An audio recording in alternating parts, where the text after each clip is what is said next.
ያለበት ሁኔታ እስኪ አይደለም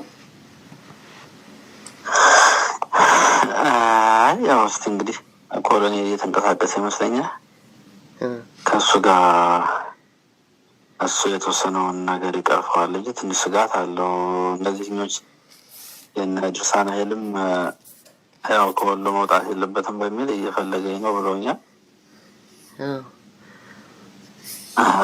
መንግስትም ደግሞ በዚያው ልክ አጋጣሚ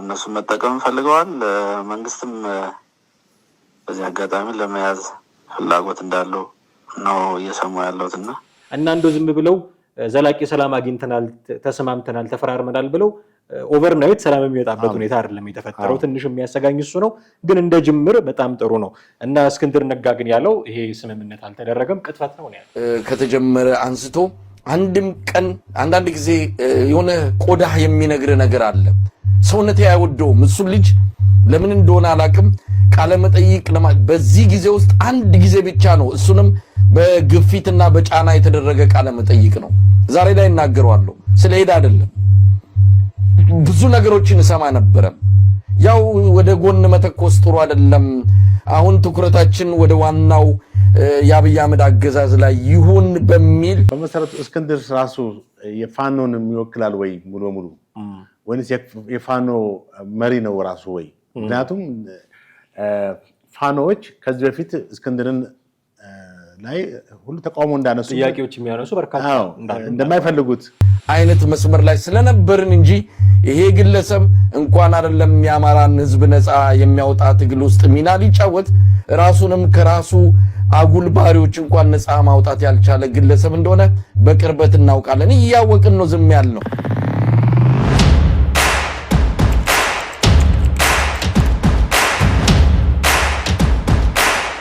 ሰላም ጤና ይስጥልን ውድ ቤተሰቦቻችን እንዴት አላችሁ ዘኢትዮጵያ ቻናላችንን እየተከታተላችሁ ትገኛላችሁ ጥላሁን አክሊሉና ማደገፋ ከእናንተ ጋር ቆይታ እናደርጋለን በዛሬው ፕሮግራማችን በትናንትናው ዕለት የአማራ ክልል መንግስትና የአፋህድ አጠቃላይ ዘላቂ የሰላም ስምምነት አድርገዋል የሚል መረጃ ሰማን በተለያዩ የመንግስት ሚዲያዎች በኩል ይህንን አስመልክቶ የሚነሱ ጉዳዮችን እያነሳሳን ነው አብረናችሁ የምንቆየው እስከ ፕሮግራማችን ፍጻሜ ድረስ አብራችሁን ትቆዩ ዘንድ ያክብሮት ግብዣችን ነው ከኛ ጋር ነው ጥሌ እንዴት ነህ እግዚአብሔር ይመስገን ሰላም ነኝ አለው እንግዲህ ማስረሻ ሰጤ ጉዳይ አሁን ለይቶለታል ምክንያቱም በአማራ ፋኖ ማለት አፋህድ አሁን እሱ ላይ ራሱ ብዙ እስቲ እንደው ወደ ማለት ስንገባ እናነሳቸው ይሆናል እንጂ የሚነሱት አፋህድን የሚወክለው ማን ነው የሚለው ጥያቄ ራሱ የሚነሳ ነው የሚሆነው ግን የሆነው ሆኖ በአፋህድና በአማራ ክልል መንግስት መካከል የተካሄደ ስምምነት አለ እንደው ጠለቅ ብለን ከመግባታችን በፊት ጉዳይ ውስጥ እንደው ስምምነቱን እንዴት አገኘው በጥቅሉ ማለት ነው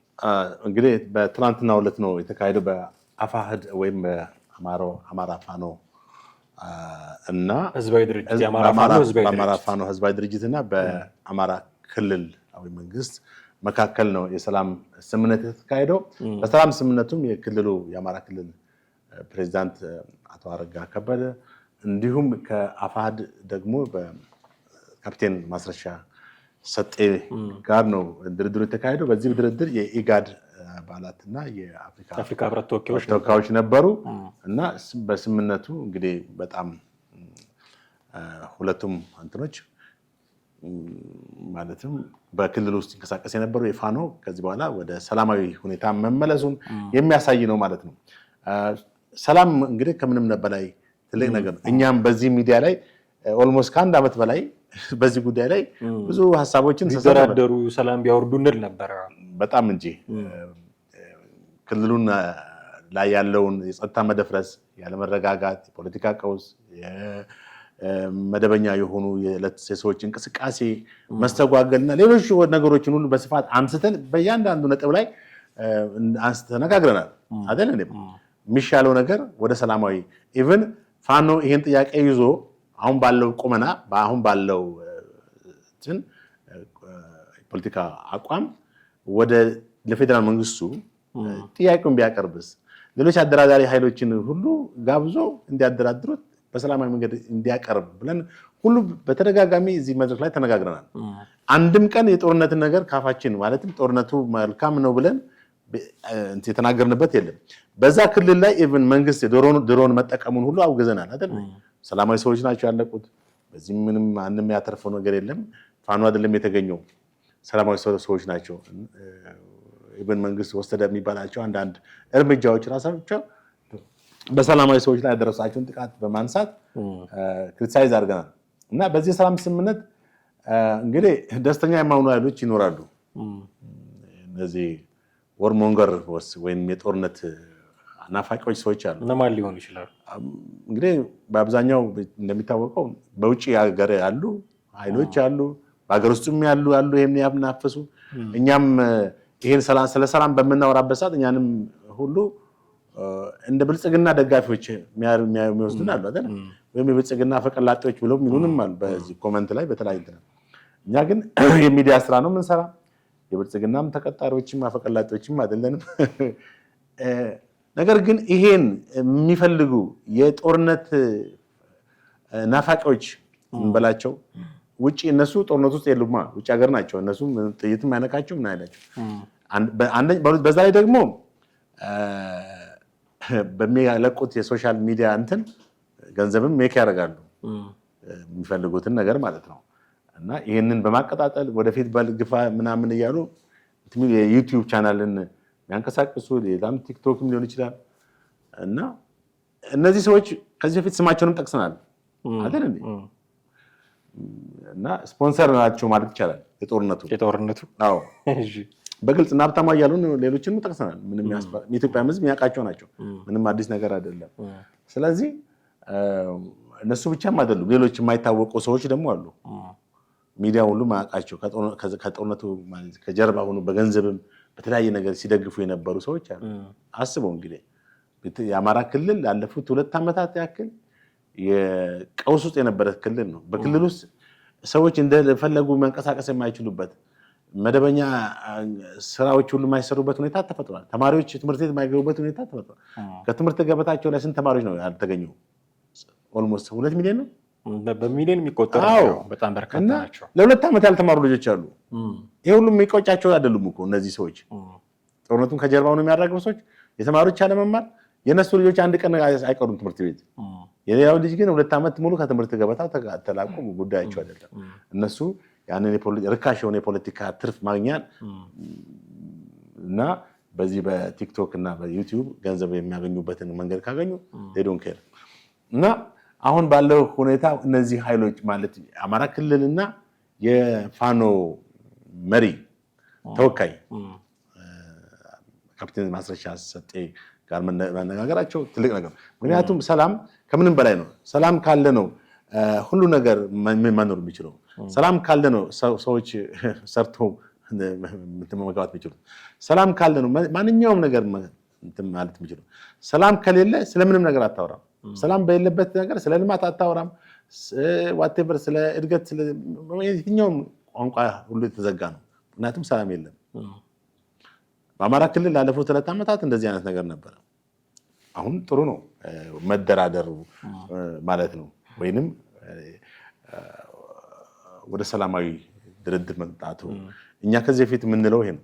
ትዝ ይል እንደሆነ ባለፈው ዓመት የተቋቋመ አንድ ድርጅት ነበር፣ አንድ የሰላም ኮንፈረንስ ብሎ የሚል ይሄ እንትን የሚያደርገውን እንቅስቃሴ ሁሉ እንደ ተለጣፊ የፌዴራል መንግስቱ የብልጽግና እንትን የፈጠረው በመፈረፈረከው አይነት ነገር አድርገው ነበር የወሰዱት። ግን እነሱን በቃ እንትናቸውን ሲሏቸው ወዲያው መንቀሳቀስ አልቻሉም ልጆቹ እንጂ ፌዴራል መንግስቱንና የፋኖን የማደራደር ወይም የመደራደሪያ መድረክ መፍጠር ሁኔታ ነበር ሲያመቻቸው የነበሩት። የባህር ዳር ውስጥ ነው የተቋቋመው ሰላም ኮንፈረንስ ነው፣ ሰላም ካውንስል ማለት ሰላም ካውንስል ነው። እነሱ እንደ ሞዴሬተር ነው ሁኔታዎችን ለማመቻቸት ሙከራ ያደርጉ የነበሩት። እና ኤኒዌይስ ምንድነው ቅራኔዎች ይኖራሉ። ሰላም ማለት ቅራኔ አለመኖር ማለት አይደለም። ባይዞ ሰዎች ሁልጊዜ በአንድ አይነት እንትን አመለካከት ውስጥ ላይኖሩ ይችላሉ። በተለያየ አስተሳሰቦች ውስጥ ይኖራሉ። ያ አመለካከት ግን ወደ ግጭትና ወደ ጦርነት እንድትገፋ ሊያደርግም አይገባም። የሰለጠነ አካሄድ መሄድ ያስፈልጋል። በዚህ በ21ኛው ክፍለ ዘመን በቃ አለፈበት እኮ የጦርነት ታሪክ። ዛት ሚንስ ዛሬም አፍሪካ ውስጥ ነው ጦርነት። እንግዲህ የሰለጠነው ዓለም ሌላ ቴክኖሎጂ ላይ ነው ያለው። እንግዲህ ማይንድ እኛ ሁሉ ጊዜ እነሱን የፈበረኩትን ነገር ብቻ ነው ኮንሱም እናደርገው እንጂ የራሳችን ነገር ለዓለም እናበረክተው የለም። እኛ ለዓለም እናበረክተው በቃ መገዳደል ነው እና ከዛ ውስጥ መውጣት ወሳኝ ነው። ቅራኔዎች ይኖራሉ። ግጭት ማለት የአመለካከት ልዩነቶች አንዱ ይሄን አመለካከት ይዛል፣ የሌላው ተቃራኒ አመለካከት ይዛል። ይሄ ነው የፖለቲካል ቪው እኮ የተለያዩ ፖለቲካ አመለካከቶች አሉ አይደል እንዴ? ሪዮት ዓለም የሚባለው የፖለቲካ አመለካከትን የምታንጸባርቅበት አንዱ የፖለቲካ አስተሳሰብ ፖለቲካ ፊሎሶፊ ነው አይደል? ለምሳሌ ሶሻል ዲሞክራት የሚባል እንትን አለ፣ ፖለቲካ ሪዮት አለ። ሊበራል እንትን አለ። ሌሎች ሶሻሊዝም አለ ራሱን የቻለ የጠፋው የነፃ ገበያ ኢኮኖሚም አለ። ሌሎችም እንትኖች አሉ የምታራምዳቸው። ስለዚህ አንድ የፖለቲካ ፓርቲ ድርጅት ወይም በፖለቲካ አስተሳሰብ ዙሪያ የተደራጀ እንትን ከመንግስት በተቃራኒ መሰለፉ ምንም ችግር የለውም፣ ኖርማል ነው። ነገር ግን የግድ ጦር መሳሪያ ይዘህ የምትሄድበት ሁኔታ ምንም አያስኬድም። ምን አተረፉሽ? አሁን 2 ዓመት ሙሉ መፍትሄው የጦር ትጥቅ ትግል ነው ብለው ምን አተረፉ? የራሳቸውን ስም ገንብተዋል። ብቻ የሆነ ስሙ ገሌ ገሌ ታዋቂ ሆነዋል። ከዛ ውጪ ለአማራ ህዝብ አሁን በዘረጉት እነሱ በሄዱበት አቅጣጫ ያመጣው ፋኖ ነው ትክክለኛ መንገድ ብሎ የሚል አማራ ተወላጅ አለ? እንደው በእንትን መሀል ላይ የሆኑ ሰዎች ሊናገሩ ይችላሉ፣ አስተያየት ሊሰጡ ይችላሉ። እንደ የጎጃም ህዝብ ደገፋቸው፣ የጎንደር ህዝብ ፋኖን ደገፈ የሚባል ዜና ሰምተን እናውቃለን? የባህር ዳር ህዝብ በነቂስ ወጥቶ ፋኖ ብሎ የሰማነው ዜና አለ? የለም። ከዛ ይልቅ እንደውም ክልሉ ወደ ሰቀቀንና ወደ ዕለት ተዕለት እንቅስቃሴ በስጋትና በፍርሃት የሚኖርበት ነው ነው እና ይሄን የተገኘውን የሰላም ሁኔታ አሁንም አጥብቆ መያዝ ያስፈልጋል፣ ከእጅ እንዳያመልጥ። አሁንም እኮ ከእጅ የሚያመልጥበት ሁኔታ አለ። የተገኘው ሰላም ይወጣል። ደግሞ የተገኘው ሰላም ከወጣ ከእጅ ደግሞ ከባድ ነው ተመልሶ ለሌላ ሰላም ማምጣት። ስለዚህ አሁን በአማራ ክልል መስተዳድርና በፋኖ ተወካይ የተካሄደው የሰላም ስምምነት በጣም ጥሩ ነው። ቢያንስ ክልሉ ትንሽ የመተንፈስ በቃ የሰላም አየር የመተንፈስ ሁኔታ ይኖረዋል። አሁን እንትናኛን አይወክልም። ምናልባት የምታነሳው እስክንድር ወዲያው መግለጫ ሰጥቷል። መረጃው ትላንት ማምሻውን ነው ስምምነት አደረጉ፣ ዘላቂ የሰላም ስምምነት አደረጉ የሚለው መረጃ ትላንት ማምሻውን ነው የሰማነው በተለያዩ የሚዲያ አማራጮች። ወዲያው እስክንድር ነጋ ምላሽ ሰጠ። የሰጠው ምላሽ ምንድን ነው? ማስረሻ ሰጤ የሚወክለው አፋሕድን ሊወክል አይችልም፣ ከአመራርነትም ከአባልነትም አግደነዋል የሚል ምላሽ ነው የሰጠው። እና እንደውም ቃል በቃል የተጠቀመው ምንድነው? ውሸት ነው፣ አፋሕድና የአማራ ክልል መንግስት ያደረጉት የሰላም ስምምነት የለም፣ ይሄ ቅጥፈት ነው ብሎ ነው የተናገረው። ምንድነው ይሄ? ማስረሻ ሰጤ አይወክልም አፋሕድን ከሚል መነሻ ነው እና ቅጥፈት ነው ብሎ ነው የተናገረው እስክንድር ነጋ። ምናልባት ከዚህ በፊት ታስታውስ እንደሆነ ጥሌ የኦሮሞ ነፃነት ሰራዊትን እጅ ምንድነው እንደዚህ ስምምነት ያደረጉ ነበሩ፣ በነ ጃልሰኝ ይመራይ ነበር። እነሱ ስምምነት ከሽመልስ አብዲሳ ጋር ስምምነት ባደረጉ ጊዜ ያነሳነው አንድ ነገር ነበር። ስምምነቱ ሙሉ አይሆንም፣ ምክንያቱም የስምምነቱ የተደረሰው ከጃልሰኝ ከሚመራው ቡድን ጋር ነው። የጃልመሮ ቡድን ደግሞ ይቀራል እና ሙሉ አይሆንም የሚል ስጋታችንን ስናነሳ ነበር። እሱ ነው የሆነው። በእርግጥም አሁንም ተመሳሳይ አይነት ጥያቄ ደግሞ የሚያነሱ ሰዎች አሉ። ምክንያቱም እንኳን እንደው ሙሉ ለሙሉ አፋሕድ እንኳን እነ እስክንድርም ጭምር ተስማሙ ቢባል የነ ዘመነ ካሴ ደግሞ ይቀራል እንደምታውቀው።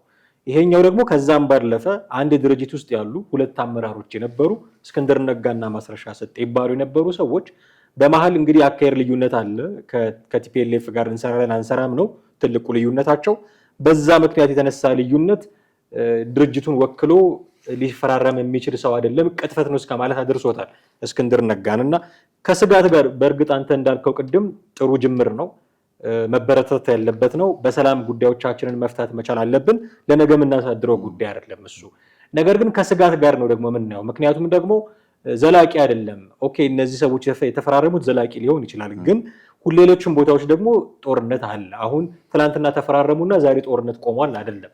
ስቲል ጦርነት ውስጥ ያሉ በተለያዩ አካባቢዎች እነ ምሬ ወዳጆ የሚመሯቸው ኃይሎች አሉ፣ እነ መከታው ማሞ የሚመሯቸው ኃይሎች አሉ፣ እነ ሀብቴ ወልዴ እነ ዘመነ ካሴ የሚመሯቸው አሉ። ራሱ እዚህ አፋሕድ ውስጥም ደግሞ የቀሩ እነ እስክንድር ነጋ እነ ጌታ አስራደ የሚመሯቸው ኃይሎች አሉ። እነዚህ ሁሉ ከመንግስት ጋር አሁንም ድረስ ውጊያ ላይ ነው ያሉት እና እንደው ዝም ብለው ዘላቂ ሰላም አግኝተናል፣ ተስማምተናል፣ ተፈራርመናል ብለው ኦቨርናይት ሰላም የሚወጣበት ሁኔታ አይደለም የተፈጠረው። ትንሽ የሚያሰጋኝ እሱ ነው። ግን እንደ ጅምር በጣም ጥሩ ነው እና እስክንድር ነጋ ግን ያለው ይሄ ስምምነት አልተደረገም ቅጥፈት ነው ያለው። እንግዲህ እስክንድር በመሰረቱ ትናንትና ልክ ድርድሩ እንደተካሄደ ነው ይሄ መግለጫ የሰጠው። በመሰረቱ እስክንድር ራሱ የፋኖን የሚወክላል ወይ ሙሉ በሙሉ ወይስ የፋኖ መሪ ነው ራሱ ወይ? ምክንያቱም ፋኖዎች ከዚህ በፊት እስክንድርን ላይ ሁሉ ተቃውሞ እንዳነሱ ጥያቄዎች የሚያነሱ በርካታ እንደማይፈልጉት እንደውም እስክንድር በእነሱ ኢንቮልቭ ማድረግ ሁሉ ተቀባይነት እንደሌለው ተናግረዋል። እስክንድር በተናጠል ከዚህ በፊት ከኢጋድ ጋር ከአፍሪካ ህብረት ጋር ከአሜሪካን ኤምባሲ ጋር ሙከራ አድርጎ ነበረ። ከዓለም አቀፉ ባልታወቀ ቦታ ደጋዳሞት ነው የሚሉ ሰዎች አሉ። ይሁን እሺ የሆነ ቦታ አድርጓል እንበል ያንን እንትን ማድረጉን ፍጹም ተቀባይነት የለም ብለዋል አይደል ዋናዎቹ የፋኖ አመራሮች። ስለዚህ አሁን እስክንድር ከምን ፐርስፔክቲቭ አንጻር ነው ይሄ ነገር ራሱ አድርጎት የነበረውን ነገር ከመንግስት ጋር ያደረገ ሌላ ሰው ሲመጣ እንዴት ብሎ በምን ሞራሉ ይቃወማል? የሚገርም ነገር አሁን እስክንድር ህጋዊ ወይም የፋኖ ሌጂቲሜት ወይንም ህጋዊ እውቅና ወይም መሪነት ባልተሰጠው ሁኔታ ይሄን መናገሩ ምን ያክል ተቀባይነት አለው የሚለው ጥያቄ ምልክት ውስጥ የሚገባ ነው። በእርግጥ አሁን አጠቃላይ ስትመለከተው እስክንድር ያለው ትክክል ነው ትክክል አይደለም የሚለውን በሂደት ምናልባት እንግዲህ ወደፊት በክልል ውስጥ ሰላም አሁን ተካሂዷል ወይንም ሰላም መጥቷል ከሚመጣ ከሆነ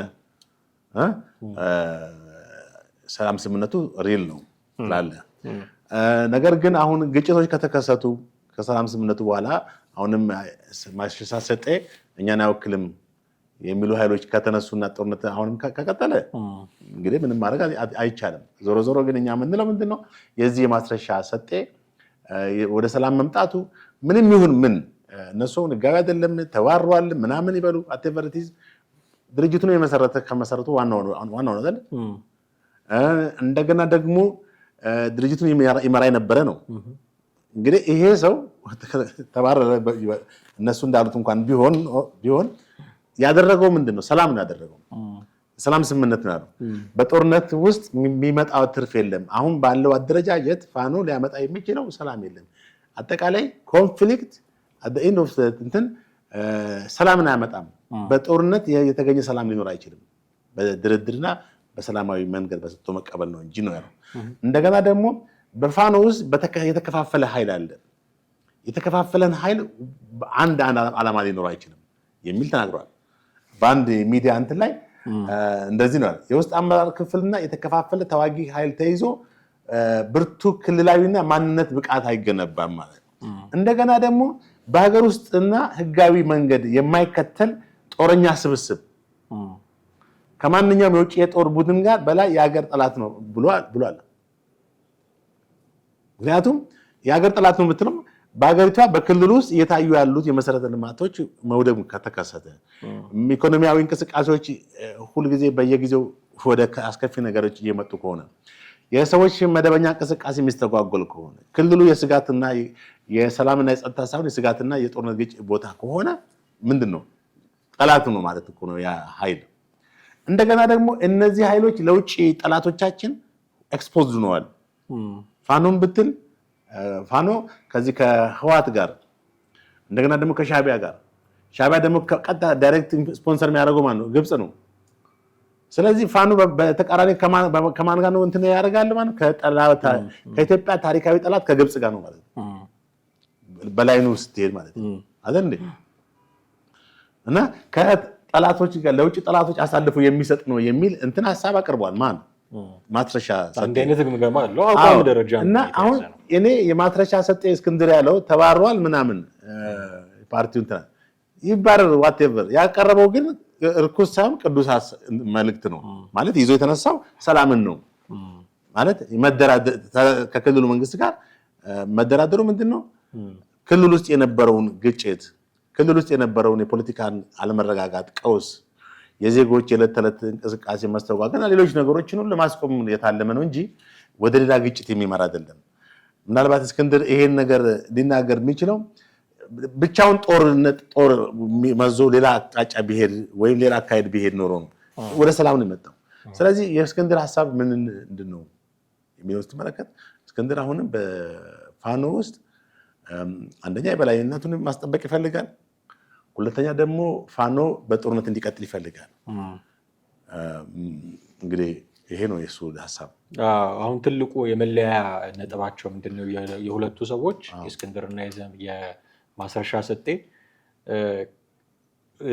የሰላም ስምምነቱን ከተፈራረሙ በኋላም ሲናገር እንደነበረው ማስረሻ ሰጤ ከኢትዮጵያ መንግስት ጋር በተጻራሪ በቆሙ ከኢትዮጵያ መንግስት ጋር ላይሆን ይችላል ከራሷ ከኢትዮጵያ ጋር በተጻራሪ ከቆሙ ወገኖች ጋር አብሮ መስራት አያስፈልግም። የህልውናም ጥያቄ ነው። የአማራ ህዝብ ላይም አደጋ ሊጋርጡ የሚችሉ ሰዎች ናቸው። ከነሱ ጋር አብረን አንሰራም የሚል ግልጽ አቋም ነው ያስቀምጠው። ይህንንም ደግሞ እዛው ምክር ምንድነው አፋሕድ ውስጥ እያለ ከስምምነቱ በኋላ በነገራችን ላይ ኢትዮ 360 ላይ ሰፋ ያለ ቆይታ ነበረው፣ ቃለ መጠይቅ ሲያደርግ ነበርና አንተ ዋናው ነገር ለማኛ ነው ችግር የለም ያለበት ሁኔታ እስኪ አይደለም። ያው እስቲ እንግዲህ ኮሎኔ እየተንቀሳቀሰ ይመስለኛል። ከሱ ጋር እሱ የተወሰነውን ነገር ይቀርፈዋል እንጂ ትንሽ ስጋት አለው። እንደዚህኞች የነ ድርሳን ኃይልም ያው ከወሎ መውጣት የለበትም በሚል እየፈለገኝ ነው ብሎኛል። መንግስትም ደግሞ በዚያው ልክ አጋጣሚ እነሱም መጠቀም ፈልገዋል። መንግስትም በዚህ አጋጣሚ ለመያዝ ፍላጎት እንዳለው ነው እየሰሙ ያለውትና ትንሽ ነገሮችን መንተን በእርጋታ ማየት ታለፋሉ። ችግር ያው እንዴት ታደርጊያለሽ? እንዴት ከወያኔ ጋር እንዴት ተብሎ ይሰራል? ወያኔን ወደ ስልጣን ለመመለስ ከሆነ መጀመሪያ ለምን ትግሉንስ ማድረግ አስፈለገ? እሱን እኮ ነው ወይ ተከራክረው ማሸነፍ ነው። እኔ በግልጽ ነው ለስራ አስፈጻሚውም እንትን የሶስቱ እዝ ስራ አስፈጻሚ ባለበት የእዝ አመራር ባለበት ነው ክርክሩንም የተነሳው አጀንዳውም የቀረበው እዚያ ላይ ሁሉም ተረተው ነው። እንዴት ወያኔን ከህወሓት ጋር እንዴት ልንሰራ እንችላለን? ብልጽግናን ማሸነፍም ቢሆን ብልጽግናንም ካሸነፍን በኋላ የምንፈጥረው መንግስት ላይ እኮ ካሁኑ ማሰብ ያስፈልጋል። ወያኔ እንዴት መልሰን 4 ኪሎ እናስገባት ይባላል። ጥይት ለማግኘት ጥያቄያችንን አሳልፈን እንስጥ እንደ ምናምን ነገር ብዬ እንትን ነው። ሁሉም በዚያው ላይ ነበር ሀሳብ ሲሰጥ የነበረውና ትንሽ ልጁ ዝም ብሎ ያው ልጅነትም ስላለበት ነው። ይሄ ፌስቡክ ምናምን ስም ይሰቅላል። ይህ ያለ ችሎታው ያለምን ይሄ እንትና መከታው እሱ ነው ዋናው የዚህ የውሳኔው ባለቤት። ማለት ወደዚህ ውሳኔ ሊያደርስ የቻለበት ምክንያት ምንድን ነው ብሎ አስቀመጠ። ያው እንግዲህ ወያኔ የምትል ወያኔን ጠልተን ብልጽግና እንድንወድ ነው። የብልጽግና ሰርጎ ገብ ጋር አለህበት ማስረጃ አምጡ። እንደዚህ ካላችሁ አንድ ማስረጃ አምጡ። እኔ እንደዚህ አይነት ታሪክ ውስጥ የለውበትም። እዛ ላይ የተናገረው አንድ በጣም ያስገረመኝ ነገር ምንድን ነው? የእነዚህ ሰዎች ዓላማ ሌላም እንደውም ትኩረት የተደረገባቸው ሰው አሉ ተብሎ እነ ኮሎኔል ፋንታውን መሀባንም አንስቷቸዋል። የአፋሕድ ሰው ናቸው፣ እሳቸው አመራር ናቸው፣ ሊያስገድሏቸው ይችላሉ እሳቸውንም የሚል ስጋትም ጭምር አለው። አፋሕዶችን እስክንድር ነጋ ማለት ነው በሌላ አማርኛ። እና እኔም እንድወገድ የሚያደርጉት እኔንም ለመግደል ለማባረር ጥረት የሚያደርጉት ከህወሓት በተሰጣቸው ቀጥተኛ አመራር ነው ብሎ ቃል በቃል ተናግሯል። ምናልባት ተመልካቾቻችን ይህንን ቃለ ምልልሱን ከነ ኢየሩሳሌም ጋር ሲያደርግ ነበረ ከነ ጌጥዬ ያለው ጋር ኢትዮ 360 ላይ ሙሉ ሊሰሙት ይችላሉ። እና ጥረት ሲያደርጉ ነበረ እና ይሄ ጥረት የተደረገው እንደውም በቀጥታ የህወሓት ትዕዛዝ ነው እና ከህወሓት ጋር አብሬ አልሰራም ነው ትልቁ ልዩነቱ። ከዚህ በፊት እስክንድር ነጋ ከህወሓት ጋር አብረን አንሰራም፣ የህወሓት ፈረስ ሆነን ህወሓትን ተሸክመን አማራ ክልል ውስጥ አናመጣም የሚል አቋም የነበረው ሰው ነው። አሁን ለምንድን ነው ሽፍት ያደረገው ይህንን አቋሙ? ማን ነው አቋሙን ያስለወጠው? እንግዲህ በቅርብ ጊዜ ውስጥ ከነዘመነ ካሴ ጋር አብሮ ሊሰራ ነው ቃል ኪዳን ሰነድ እያዘጋጁ ነው የሚሉ ድምጾችን እየሰማን ነው። ያ ነገር ነው ወይ ተጽዕኖ ያሳደረበት አላውቅም። ግን እንደውም ራሱ እስክንድር ነጋና ማስረሻ ሰጤ አንድ የስልክ ቅጂ ተይዞባቸው የሰማነው ነገር ነበረ። የስልክ ቅጂ ላይ ዘመነ ካሴ እንደ ልደቱ አያሌው መሪ መሆን ይፈልጋል፣ እንደውም እኔ የምመኝለት ፈጣሪ ልቡን እንዲያራራለት ብሎ እስክንድር ነጋ ለዘመነ ሲመኝ እንደ ልደቱ አያሌው ከመክሸፉ በፊት ልቡ እንዲመለስ እንዲራራ ነው እምመኝለት ሁሉ እያለ የሚናገር ሰው ነበር። አሁን ይህንን ነገር የተናገረው ከማስረሻ ሰጤ ጋር ሆኖ ነው። ይህንን ነገር ምን ቀይሮት ነው? አሁን ከሃዲ ነው፣ ውሸት ነው፣ አልተፈራረመም፣ ከቲፒኤልኤፍ ጋር እሰራለሁ ያለውም ለሰበብ ነው፣ እንደዚህ የሚሉ ጉዳዮችን ያመጣው ከምን ተነስቶ ነው የሚል ጥያቄ እንዳነሳ ያደርጋል። ትክክል። አሁን እዚህ ጋር ቅድም ያነሳኋቸው ሁለት ነጥቦች ምንድነው? በፋኖ መካከል እንግዲህ ውስጣዊ ክፍፍል እንዳለ ምንም ጥርጥር የለውም። ማን ነው ፋኖን አፍተሮል የሚመራው የሚለው ነገር ላለፉት 1 ዓመታት ወይም ከዛ በላይ ያው እገሌ ነው ይባል እንጂ ክፍፍል እንዳለ ግልጽ ነው። እንትናም ያለው ይሄ ማስረሻ ሰጤም ያለው ምንድነው? የውስጣዊ የአመራር ክፍፍልና የተከፋፈለ ተዋጊ ኃይል ተይዞ ብርቱና ክልላዊ ማንነት ብቃት አይገነባም ማለት አንድ ነጥብ ነው። ሁለተኛ የተበታተነ የቡድን አመራር የጎጃም ፋኖ፣ የወሎ ፋኖ፣ የጎንደር ፋኖ፣ የአሸዋ ፋኖ፣ የአካባቢ ግጭቶችና ውስጣዊ መለያየት የአማራን ሕዝብ ብርታትና አቅም ገድሎታል። የህዝብ ስነልቦና ከጊዜ ወደ ጊዜ ፌል እያደረገ ነው የሚያደ አሁን ተማሪዎችን ወሰዳቸው 2 ዓመት ከትምህርት ገበታው እንትን ያለ ተማሪ 3ኛ ዓመትን በቃ ትምህርቱን ራሱ ወደ መተው ነው የሚፈልገው እስከ መጨረሻው ማለት ነው። ሌላውም ማህበራዊ ጉዳዮች ላይ የተለያዩ ቢዝነስ ላይ ያሉ ሰዎች ሁልጊዜ ግጭቶች በሚሆኑበት ሰዓት ወደ ተስፋ ወደ መቁረጥ ይሄዳሉ። ወደ ተሻለ ህይወት ከመምጣት ይልቅ በጣም ዲስአፖይንት ወደ መሆን ነው የሚሉት። ይሄ ግልጽ ነው። ፋኖ ያልተደራጀ የጦር ስብስብ ነው ይላል። ይሄም ከላይ ጋር ከተናገርኩት ጋር የተያዘ ነው። በቋሚ ጠላቶችና የውጭ ኃይሎች መሳሪያ እየሆነ ነው። እንደገና የአማራ ጉዳይ በመልካም ተግባር እንጂ በግፍ ግድያዎች አይፈታም የሚል ሐሳብን ማነው ማሻሻያ ሰጠ አቀርቧል። ስለዚህ እነዚህ መልካም ሐሳቦች ናቸው። እነዚህን ሐሳቦች ነው አዳብሮ ወደ ሰላም የመጣው። እስክንድር ደግሞ እኛን አይወክለንም፣ የተወገደ ነው የተባረረ ነው። የተወገደም ቢሆን እነዚህ መልካም ሐሳቦች የሚያቀርብ የቀድሞ የድርጅቱ አባል አሁን ወደ ሰላም መምጣቱ ምንም ጤናማ ነው እንጂ ነውር የለውም። አሁን እነ እስክንድር ከዚህ በተቃራኒ ነው እንግዲህ እንደምትመለከተው ማለትም ድርጅቱ ወደ ሰላም ጥያቄ እንትን አላለም ወይንም የሚወክለው አይደለም ብሎ እስካለው ድረስ አሁንም በጦርነት እንትን ውስጥ ሪልም ውስጥ መቀጠል ነው የሚፈልጉት። ከዚህ ጋር በተያያዘ ጀነራል ተፈራ ባለፈው የተናገሩን እዚህ ላይ ያቀርበናል። አማራ ከዚህ በኋላ በአማራነት መደራጀታችን ምናምን ነፃ ማውጣት በኢትዮጵያዊነት መደራጀታችን ጎርቶናል ነው አይደል? ኦፍ ኮርስ እንደዛ ጎርቶናል ነው ያለው።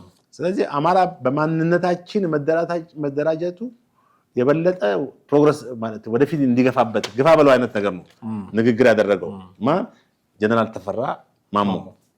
በእድሜም በምንም ከነሱ የሚበልጥ ጀነራል ሰከን ብሎ ወደ ሰላም እንዲያመጧቸው ይጠበቅ ነበር። ተቃራኒውን ነው ያደረገው። አሁን የሚመስለኝ የጀነራል ተፈራና እነ እስክንድር እነ ዘመን አንድ ግሩፕ ሆነዋል መሰለኝ።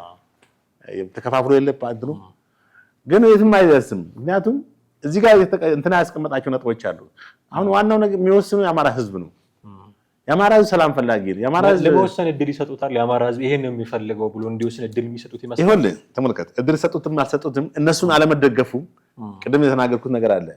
የወሎም ህዝብ፣ የጎንደርም ህዝብ፣ የጎጃም ህዝብ በነቂስ ወጥቶ የደገፈው ነገር ሰምተህ ታውቃለህ? በዜና ምን በፍጹም እነዚህ ቲክቶከሮች እነዚህ ዩቲዩበሮች የሚናገሩት ካልሆነ በስተቀር ወይም አንዳንድ አክቲቪስት ነን የሚሉ ሰዎች የሚናገሩት ካልሆነ በስተቀር ከዛ ውጪ እኮ በህዝብ ደረጃ ድጋፍ ያገኘበት ወይም በቃ ነፃ የሚያወጣ ነው የአማራ ፋኖ ነው ብሎ ያላል።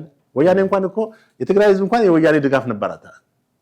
ራሷ በራሷ እንደው አጠፋችሁ እንጂ ይነሰም ይብዛም እንዴ በአብዛኛው የትግራይ ደጋፍ ነበረው። ወያኔ እኮ የትግራይ ህዝብ ድጋፍ አለው። አሁን እንደዛ አይደለም። አሁን እንደዛ አይደለም እንጂ ነበረው ለብዙ ዓመታት። እነዚህ እኮ ሲጀመር የትግራይ የአማራ ህዝብ ድጋፍ አላቸው ወይ? ሄዶ ሰላም ይሻለናል በማስፈራራት በቤተክርስቲያን አካባቢ ያለው ህዝብ ሰልፍ ሲያደርግ አይተናል። ጎንደር ተመልከት፣ ህዝብ በሰበሰበበት በቤተክርስቲያን በምናምን አካባቢ የሄዱ ህዝብን ያወጣው መሳሪያ ያዘ ሰው ያስፈራሃል። ምክንያቱም ህዝብ ፈርቶ ቁጭ ይላል። በዛ አይነት እየቀረጹ ፖስት ያደርጋሉ እንጂ ከዛ ውጪ በነቂስ ወጥቶ የደገፋቸው ህዝብ አለ ወይ? እና እነዚህ ነገሮች አጠቃላይ ስትመለከት በድርጅቱ ማለት በዚህ በፋኖ ውስጥ ያው መከፋፈሉ ግልጽ ነው። ነገር ግን አሁን ወደዚህ ወደ ድርድሩ የመጣው የፓርቲው አመራር እነሱ ናቸው። እንግዲህ እስክንድር ነው ያለው የቀድሞ ማለት ተወግዟል ያለው እንጂ በሌላ አካል አልተነገረም አይደል? የራሳቸው ፋኖች አግደነዋል የሚል ደብዳቤ አውጥተው ነበረ ከቀናት በፊት። አሁንም ደግሞ የኛ አባል አይደለም አግደነዋል ቅጥፈት ነው የሚል ማብራሪያ ነው የሰጠው እስክንድር ነጋም ቢሆን። ኦኬ ፋኖች ብለው ነበር አግደነዋል ብለው መግለጫ ከታገዱት ሁለት ሰዎች ሁለቱ ከአመራርነትም ከአባልነትም ጭምር። እሱ ደግሞ ማን ነው የመሰረትኩትን ድርጅት አብሬ ያየሁበትን ድርጅት ማን ነው የሚያግደኝ? አጋጁ ማን ነው? ትክክል ነው እኮ ነው። አጋጁ ማን ነው? ያገደውስ ማን ነው የሚለው ምክንያቱም የተከፋፈለ እንትን ነው። አሁን ማስረሻ ሰጤ ራሱ ተነስቶ እስክንድርን አግጄዋለሁ ሊል ይችላል። አዎ እስክንድርን አግጄዋለሁ ሊል ይችላል። ገባ? አሁን እኮ አንድ ወጥ የሆነ አንድ ተቋማዊ የሆነ ድርጅት ቢሆን ዛት ሚንስ በአንድ በላይ አካል ቀጥሎ ባሉ ተዋረዶች የሚመራ ቢሆን ሰራዊት ያለው እንትን ያለ የሆነ ስትራክቸር ያለው ቢሆን ኖሮ ትክክል ነው ትላለህ።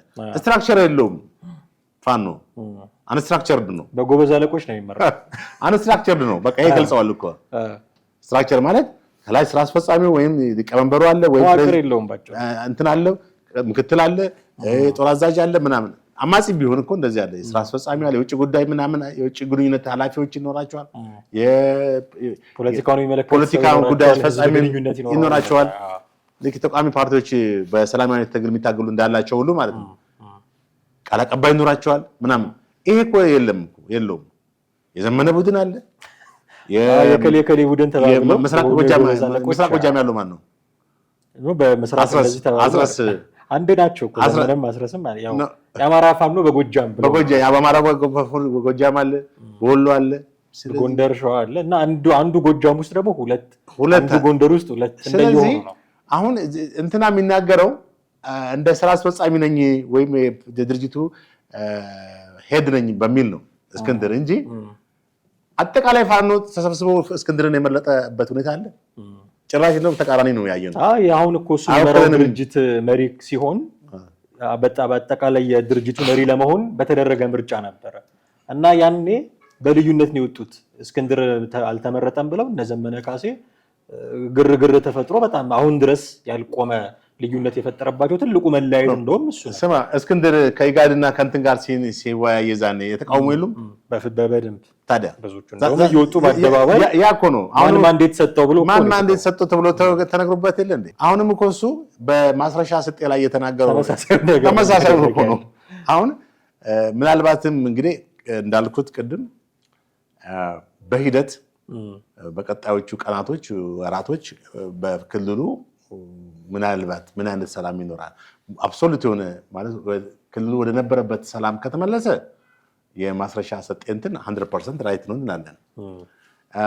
ምናልባት እንግዲህ ደግሞ አሁንም ግጭቶች የሚሄዱ ከሆነ ድርድሩ ልክ አይደለም ሳይሆን አንጃው መከፋፈሉንና ሌላኛው አንጃ ደግሞ ይሄን ያልተቀበለው ኃይል መቀጠሉን ነው የምትመለከተው። አሁን እስክንድር የድርጅቱ የበላይ ሆኖ አይደለም ይሄን የተናገረው የራሱን ነው የበላይ የሚያደርገው እንጂ የሱን የበላይ አለመሆንማ በድርጅቱ ውስጥ ያሉ በፋኖ ውስጥ ያሉ ሰዎች እኮ ከዚህ በፊት እሱን ተቃውሞ ተናግረውታል።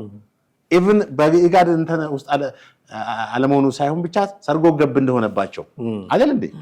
ይሄ ነው እንግዲህ የሚያሳየው። በመንግስት ወገንነትም ማስረሻ ሰጤ እየተባለ ያለውን በሙሉ ሲባል እንደነበር አሁን ማስረሻ ሰጤ ከመንግስት እንትን ተቀበሉ ትእዛዝ ተቀበሉ ነው ምንድነው ተልእኮ ገብቶ ነው እያሉ ብዙ ነገር ያም ሆነ አሁንም ለክልሉ እኛ ከዚህ በፊትም በዛ እንትን ላይ ብዙ ብለናል።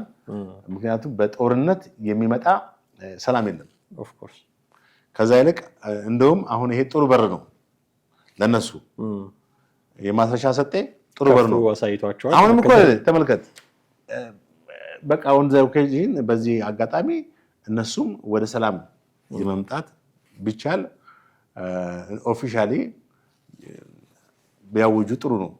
ሰላም አወርደናል በሚል ከዛ ይልቅ አሁንም እንግዲህ ህዝቡን ወደ ሌላ ግጭትና ወደ ሌላ እንትንም ማምራት አንዳንዴ የሚገርምህ እንደዚህ አይነት ነገሮች ደግሞ ፍጻሜያቸው በጣም አደገኛ ነው የሚሆነው። ማለት ይሄ ሰላማዊ እንትኖች ካልተቀበልክ አደገኛ ይሆናል። በተለያዩ ሀገሮች ያየናቸው ነገሮች አሉ። ለምሳሌ በሶሪያ በሽር አልአሳድ ከ100 ጊዜ በላይ ነው ሰላም ጥሪ ቀረበለት። መጨረሻ ላይ ሀገሩን ጥሎ ፈርጦ ነው ወደ ሩሲያ ሄዶ የተደበቀው። ማለት ራሱን ያለው ብዙ መሪዎች የሰላም አማራጮችን አንቀበልም ብለው ሪጀክት ያደርጉና ኋላ ላይ ስልጣናቸውን ሁሉ ጥሩም ይሽሹበት የዓለም ታሪክ በተለይ አፍሪካ ሀገራች ላይ ብዙ መሪዎችን መጥቀስ ይቻላል። ስለዚህ በአሁን ባለው ሁኔታ የሰላም እንትኑን ውስጥ ኢንቮልቭ ቢያደርጉ እና ከመንግስት ጋር ያለውን ነገር በሰላማዊ መንገድ ቢፈቱ የተሻለ ነው የሚል ነው። አሁን በዚህ ማለት አንድ የሚነሳው ነገር ምንድነው ጥሌ ማስረሻ ሰጤ እንግዲህ ትላንትና አረጋ ከበደም የአማራ ክልል ርዕሰ መስተዳድር የትላንትናው ግንኙነታቸው ለሶስተኛ ጊዜ እንደሆነ ሲናገሩ ነበር።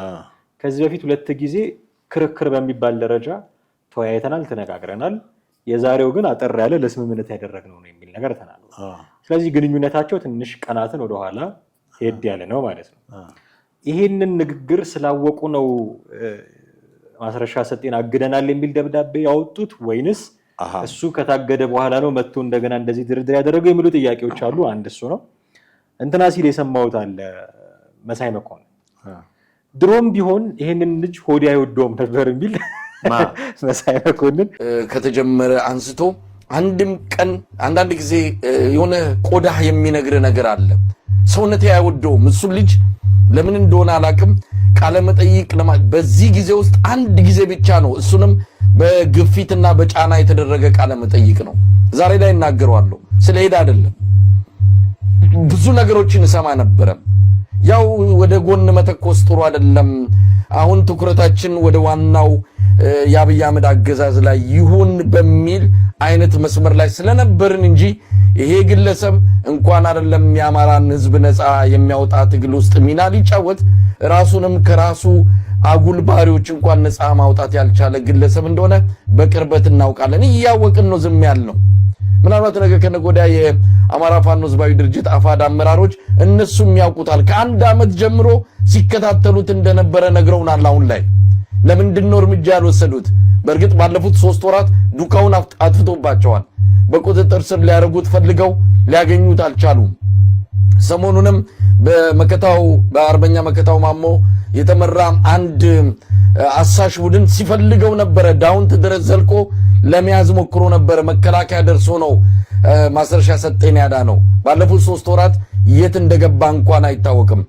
ግን ይህን ግለሰብ አንስተን ዛሬ በእንደዚህ አይነት መድረክ ላይ እንደው ጊዜ ሰጠንም እንዲህ አይነት የአየር ሰዓትም ወስደን መነጋገራችን ያሳፍረናል። ሲናገር ነበረ። ድሮም አንድ ጊዜ ቃለ መጠይቅ አድርጌለታለሁ፣ እንደው ሆዴ ለሱ ጥሩ አይደለም እጠረጥረው ነበረ። ድሮም ቢሆን ከመንግስት ጋር ሊሰራ እንደሚችል የምሰማቸው ነገሮች ነበሩ የሚል ነገር ሲናገር አሁን እስከዛሬ ዝም ብለው ቆይተው ከመንግስት ጋር ተደራድሮ ሰላም አመጣ ሲባል ለምንድን ነው ይሄንን ነገር ማንሳት ያስፈልጋቸው? ድሮም የምታውቁት ከሆነ እንግዲህ እነሱ መረጃ ለመስጠት ባላቸው ፍጥነት ልክ አውቀው ዝም ሲሉ ብለህ ማሰብ ነው። አውቀው ቢሆን ድሮ ነበረ የሚናገሩት ብዬ እኔ ገምታለሁና አይ ድሮም አውቀው ነበረ። እንደው ሆዴ ለዚህ ልጅ እንደው ጥሩ ነገር ጥሩ አመለካከትም አልነበረኝም፣ እንደው አሁን ስለተፈራረመ ሳይሆን ድሮም እንደዚህ አይነት ስሜት ነበረኝ ከኢንጂነር ይልቃል ጋር ቁጭ ብለው ነው ይሄንን ሲያወራ የሰማሁትና እንዲህ አይነት ሐሳብም የሚሰጡባቸው ሰዎች አሉና ቀደም ብሎ የጀመረው ነገር ነው በኋላ መከፋፈል ያመጣው የሚል ጥያቄ የሚያነሱ ሰዎች ስላሉ እንግዲህ በዛ ላይ እርግጠኛ መሆን አይቻልም። ግን አሁን ያልከው ሊሆን ይችላል ማለት ቀደም ብሎ ሆዴ ምንድን ነው መሳይ ሆዴ አያምነውም ድሮም አለ ፊርማውን ካየሁ በኋላ እንደዚህ ሰዎች ይሄ ሰውዬ እንትኔ አይወደውም ምናምን ቀልብ አይወደውም ፖለቲካ ይሰራል። እንደዛ ይሄ ተራ የሆነ እንትን ነው። እንደዛ የሚባል ነገር እንደው ካነሳ ነው አይቀር ጥሌ አሁን ሆዴ አይወደውም ቀልብ አይወደውም እየተባለ ማስረሻ ሰጤ ሳይሆን ማስረሻ ሰገጤ ነው እያልክ ስም እየሰጠህ ማስረሻ ተደራደረ ሳይሆን ማስረሻ አሁን መጠቀም የማልፈልገውን ቃል እየተጠቀምክ ምን አይነት ፖለቲካ ነው የምትሰራው? በስድብ ፖለቲካ ይሰራል ወይ? በጣም ሐሳብ ካለህ አቅርበህ ተቃራኒ የሆንክበትን ሐሳብ ማቅረብ ነው። ኢትዮጵያ ውስጥ ምንድነው መሰል አሁን በጣም የተስፋፋ የመጣው ሁሉ የኔን ሐሳብ ተቀበሉ እኔ ማራመደው ወይም እኔ ማንጸባረቀው አመለካከት በቃ ትክክል ነው የሚል የኢጎይዝም በቃ በጣም አደገኛ የሆነ ስሜት አለ በጣም በብዙ ቦታዎች ላይ በኖቶሊ በፖለቲካም ብቻም ሳይሆን ሰዎች በተለያዩ ማህበራዊ ሊሆን ይችላል በተለያየ ሰዎች የዕለት እንቅስቃሴዎችን ግንኙነቶች ሁሌ የራሱን አመለካከት በሰዎች ላይ የሚጨመጫን እኔ ልክ ነኝ የሚል ሰው በጣም አደገኛ ሰው ነው ምክንያቱም ሐሳቦች የሐሳብ ልዩነት ይኖራል በሰዎች መካከል ሁሉ ጊዜ የሐሳብ የበላይ የሆነውን ሐሳብ ማየት ማስተዋልና ከኔ የተሻለ ሐሳብ ከሆነ ያን ነገር መቀበል ለምን አይኖርብኝም እና በምክንያታዊነት ይሄ ደግሞ በምክንያታዊነት ማሰብን ይጠይቃል ምክንያቱም አንድ ሰው ካንተ የተሻለ ሐሳብ ካመጣ የኔን ሐሳብ ነው እንጂ መቀበል አለበት ተቀባይነት ማግኘት ያለበት ብለካል በጣም የኢጎ ወይም ይሄ የራስ ወዳድነት ወይ ናርሲዝም የሚባለው ስሜት ውስጥ ነው ያለ ማለት ነው አሁን ብዙ ማህበራዊ ሚዲያውን ብትመለከት ሰዎች ኮሜንት ሲሰጡ ምንም ሲሰጡ የምትመለከተው የራሳቸውን ሐሳብ ብቻ ማንጸባረቅ ነው እና እንግዲህ አሁን ሰግጥ ፈምስ ወደሚባለው ዘመን ላይ መተናል ይሄም ራሱን የቻለ አደገኛ ነገር ነው ተመልከት እንግዲህ ሰዎች በምክንያታዊ በማሰብ በማንበብ በእውቀት በተለያዩ ሎጂካል አመክንዮአዊ በሆነ ነገር ነው መመራት ያለባቸው እንጂ ሰግጥ ማለት ነው በገገማነት ነው በቃ ዝም ብለ ገግም ነገር እኮ ነው ምንም ሜንታሊ ሳታስብ በቃ በድንቁርና ሄደ እንትን በል እኮ ነው እና ይሄ እዚህ ደረጃ መድረሳችን በጣም ያሳዝናል ብዙም ክሪቲሳይዝ ተደረገ ነው በብዙ ሰዎች ዛሬ እንደውም ዶክተር በድሉ አቅጅራን ነው አንድረዘም ያለ ጽሁፍ ጽፏል እና ምልህ ወደ አእምሯችን ወደ ውስጣችን ማየት ያስፈልገናል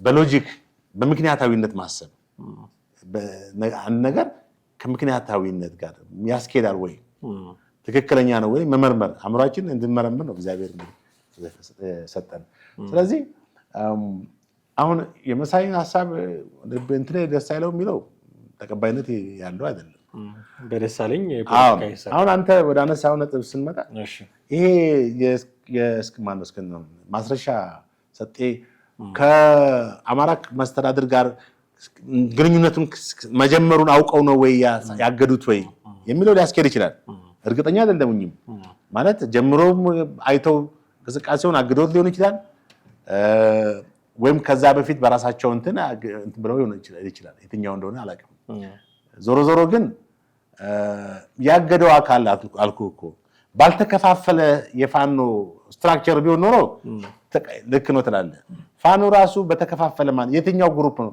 ግሩፕ ኤ ነው ግሩፕ ቢ ነው አጋጁ ግሩፕ የትኛው ነው ግሩፕ ሲ ነው ግሩፕ ዲ ነው የወሎ ፋኖ ነው ያገደው የጎጃሙ ነው የጎንደሩ ነው የእንትኑ ሌላ የትኛው ነው ወንስ ከነዚህ ውጪ ያለው ነው የትኛው ስትራክቸር ነው አየ አንድ ወጥ የሆነ ስትራክቸር የሌለው ኃይል ቢያግድ እንትን አይደለም እስክንድርስ ሁሉንም ወክሎ ነው ወይ የተናገረው እስክንድር ራሱ በሚቃወሙት አሉ የሉም ሞልተዋል ራሱን አንደኛ ብቻውን በተናጠል ሄዶ ድርድር ሲያካሂድ ከአፍሪካ ህብረት ከኢጋድ ጋርና ከአሜሪካ ኤምባሲ ጋር ሲያደርግ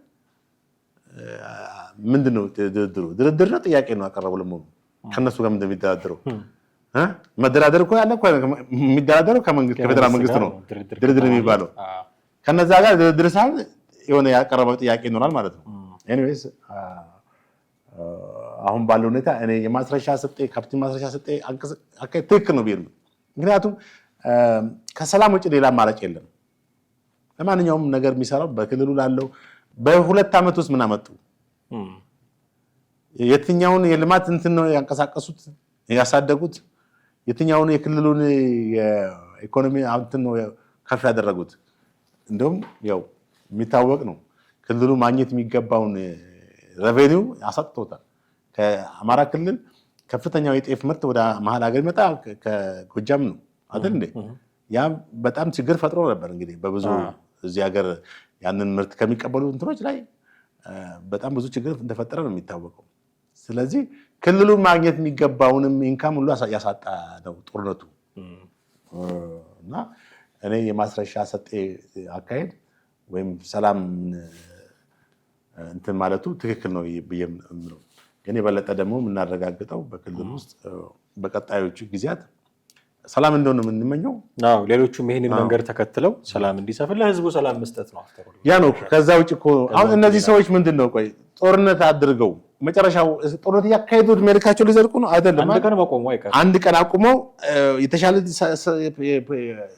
ዲሞክራሲያዊ ስርዓትን ፍትህን ነፃነትን እናመጣለን ነው አይደል ነው ከዛ በኋላ ጦርነት ሊያካሄዱ ነው አንድ ቀን መቆሙ አይቀርም ጦርነቱ ሶ አንድ ቀን የሚቆም ከሆነ ለምን ዛሬ ቆም አንድ ቀን ጦርነት የማቆም አላማ ካላቸው ለምን ያ ሁሉ ወደፊት የሚወድመውን ነገር ሴቫረት ማስቀረት አይችሉ ጥሩ መንገድ ጀምሮላቸዋል ማስረሻ በቃ ሌሎች አንጃዎችም እኛም አለንበት ይያሉ መከላከል ማስረሻ ወገነን ይያሉ መከላከል በጣም አድርጌ ያመሰግናለሁ ጥሊ ውድ ቤተሰቦቻችን እናንተም ከኛ ጋር ነበራችሁ ቆይታ እጅግ አድርገን እናመሰግናችኋለን የዛሬው ፕሮግራማችንን እዚህ ላይ እናበቃለን የትኛውም አይነት ሐሳብ አስተያየት ሲኖራችሁ በተለመደው መንገድ በኩል ታደርሱን ትችላላችሁ ጥላሁን አክሊሉና ማደገፋ ነበርን ከናንተ ጋር ቆይታ ያደረግነው ጤና ይስጥልኝ